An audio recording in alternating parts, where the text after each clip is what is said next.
penunjang pasar modal. Lembaga penunjang pasar modal terdiri dari 3, yaitu kustodian, 2 biro administrasi efek, 3 wali amanat.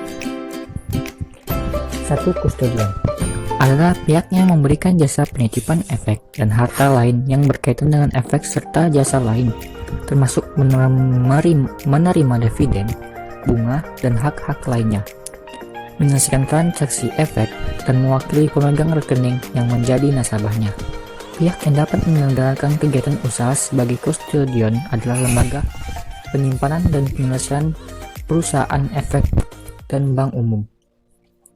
2. Biro administrasi efek adalah pihak yang berdasarkan kontrak dengan emiten melaksanakan pencatatan, kepemilikan efek, dan pembagian hak yang berkaitan dengan efek. Pihak yang dapat menyelenggarakan kegiatan usaha sebagai biro administrasi efek adalah perseroan yang telah mendapatkan izin usaha dari otoritas jasa keuangan. Wali amanat adalah pilih kepentingan pemegang efek yang bersifat utang. Kegiatan usaha sebagai wali amanat dapat dilakukan oleh bank umum dan pihak lain yang ditetapkan dengan peraturan pemerintah. Wali amanat mewakili kepentingan pemegang efek bersifat utang, baik di dalam ataupun di luar pengadilan.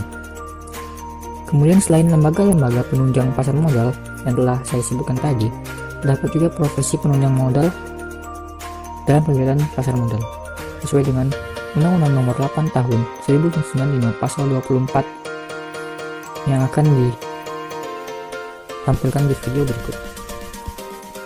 Kemudian mengenai tata aturan wali amanat, yaitu peraturan BPOM, peraturan nomor 10.2 pemeliharaan dokumen oleh wali amanat, lampiran keputusan Ketua BPOM nomor 78 PM 1996 tanggal 17 Januari 1996, peraturan pemerintah nomor 45 tahun 1995 bab 9 wali amanat pasal 53 berbunyi: 1. Kegiatan usaha sebagai wali amanat dapat dilakukan oleh bank umum. 2. Wali amanat dapat mendirikan usaha di bidang pasar modal setelah terdaftar di BPOM. Undang-Undang Nomor 8 Tahun 1995 tentang pasar modal bab 6 lembaga penunjang modal, yaitu pasal 52 berbunyi: emiten dan wali amanat wajib membuat kontrak wali amanatan sesuai dengan ketentuan yang ditetapkan oleh BPOM. Pasal 53 wali amanat wajib memberikan ganti rugi kepada pemegang efek bersifat utang atas kerugian karena kelalaiannya dalam melaksanakan tugasnya sebagai mana diatur dalam undang-undang ini dan atau peraturan pelaksananya serta kontrak perwali amanatan. Baiklah, selanjutnya profesi yang berpengaruh dalam kegiatan pasar modal.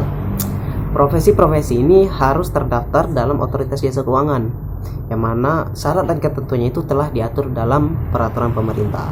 Nah, tanpa profesi ini kegiatan pasar modal itu bisa terhambat. Yang pertama ada akuntan publik.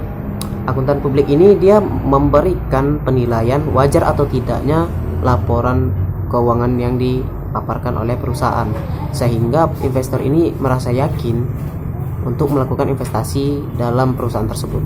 Yang kedua ada notaris publik. Notaris publik ini berhubungan dalam pembuatan akta-akta.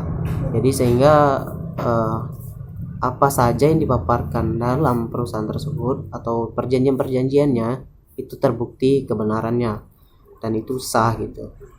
Yang ketiga itu ada konsultan hukum. Konsultan hukum ini dia melihat apakah perusahaan ini telah memenuhi persyaratan atau belum untuk menawarkan saham atau efeknya. Yang keempat ada penilai. Penilai ini memberikan penilaian mengenai nilai wajar harta yang dimiliki oleh perusahaan.